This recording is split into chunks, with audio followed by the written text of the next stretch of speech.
안녕하세요. 주말 잘 보내고 계신가요? 비트코인 하락으로 인해 주말다운 주말을 못 보내고 계실 것 같아요. 계속 상승에 대한 희망 고문을 하고 있을 것인가, 아니면 대응 후 상승을 보고 다시 재진입할 것인가에 대해서 고민 중에 있어요. 구독, 좋아요 부탁드립니다. 겁은 났지만 오늘 계좌를 열어봤습니다. BITX는 마이너스 21% 손실 중이고요. 이더유는 마이너스 28% 손실 중입니다.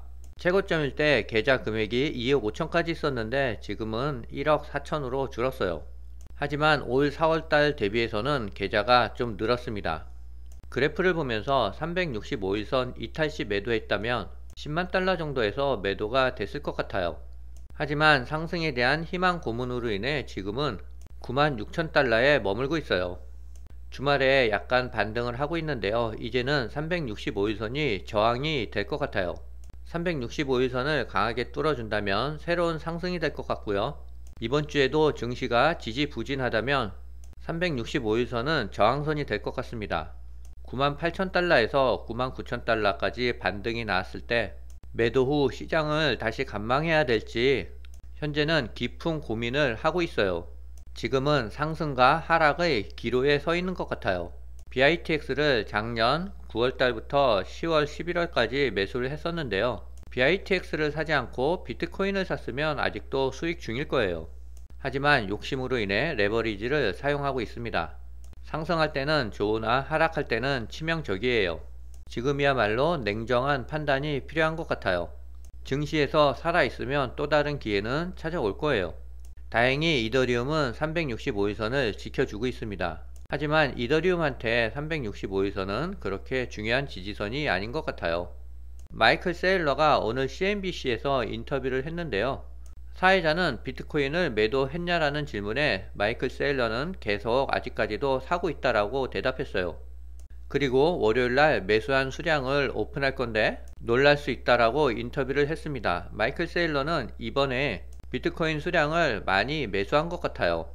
최근 비트코인이 낮은 수준까지 끌어내리면서 시장이 다시 방향성을 시험받고 있는데요. 단기간 10만 달러 지지선이 무너지면서 시장에서는 두 가지 의견이 대립되고 있습니다. 비트코인의 변동성은 전통 금융 시장에서는 상상하기 어려울 만큼 크지만 최근 조정 폭만 놓고 보면 과거 하루 20에서 30%씩 움직였던 시기와 비교해 성숙한 흐름을 보이고 있대요. 일부 분석가는 이번 하락을 단순한 출렁임으로 평가하는 반면 다른 쪽에서는 94,000달러까지 아직 확정적인 바닥이 아니며 추가 하락 가능성을 경고하고 있어요. 시장의 강세와 약세 논쟁의 중심에서 CME 선물 시장에서의 발생한 92,000달러대 미결 구간이 자리하고 있어 트레이더 머를 레이는 해당 가격대 갭이 남아있어 한 차례 더 가격이 눌릴 가능성을 전망했어요. 그는 이번 조정이 최종 조정 구간에 가깝다며 과거에도 비슷한 패턴이 몇 주 혹은 몇 달이 지나서야 마무리되곤 했다라고 설명했습니다. 단기 하락 가능성을 언급하면서도 해당 가격 조정 이후 새로운 고점을 향해 동력으로 이어갈 수 있다라고 강조했어요. 그는 와이코프 이론에서 말하는 이 단계가 정확히 구현됐다라고 평가했으며 시장에 남아있는 마지막 매도 압력이 소진되는 국면이라고 진단했습니다. 그는 스마트머니는 이런 구간에서 물량을 조용히 늘리고 개인 투자자들은 저점을 외치며 불안해하는 반복적 장면이 다시 나타나고 있다고 전했어요. 또 다른 근거로는 거래소 예치 비트코인 수량 감소가 제시됐는데요.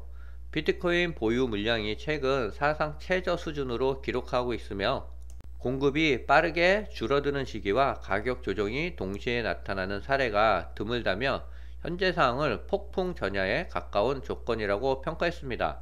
하버드 대학교에서 5억 달러 규모의 블랙록의 비트코인 ETF를 투자했대요. 비트코인 ETF 보유량은 하버드 미국 주식 보유액 중 20%나 차지한대요. 하버드 대학은 전통적인 보수적인 기관인데요.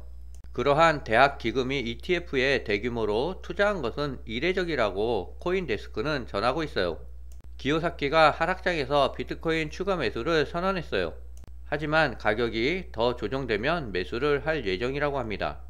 아크 인베스트 캐시우드가 최근 암호화폐 시장 하락을 틈타 비트마인 주식과 블리시 주식을 추가적으로 확보했대요. 비트마인 주식은 16만 9,407주를 매수했고요. 블리시는 75,515주를 추가적으로 매수했대요.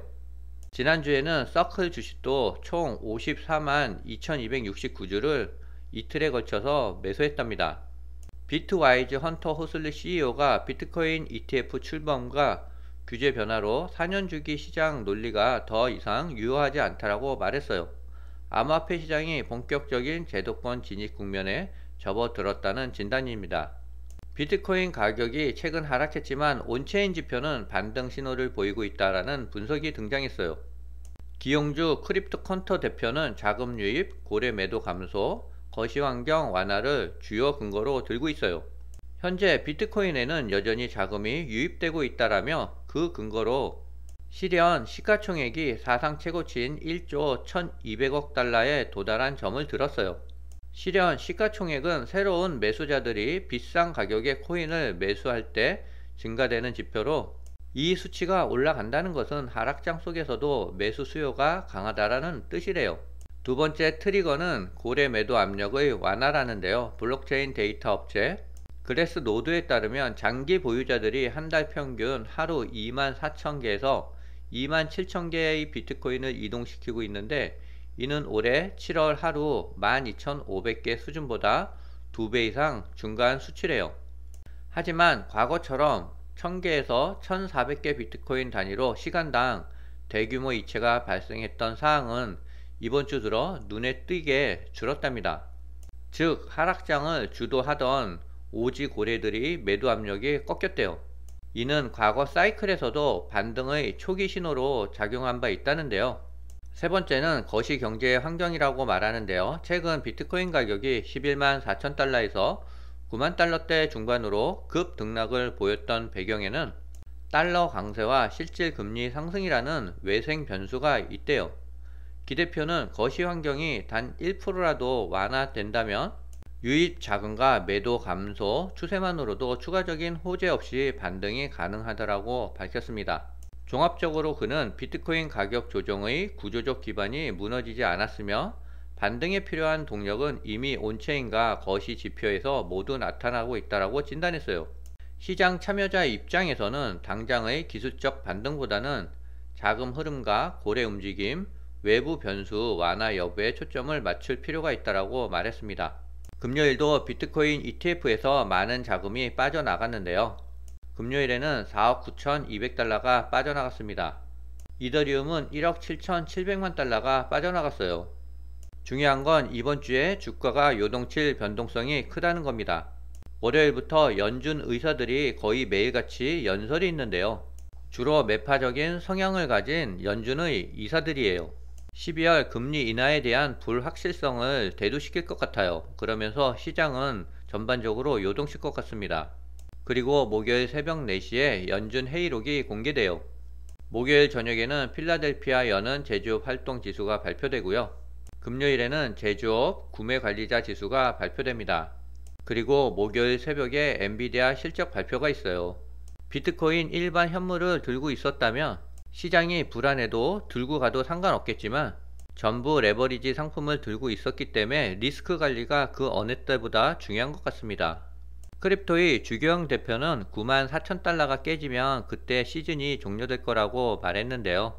정확하게 9만 4천 달러부터 지금 반등을 조금씩 하고 있어요.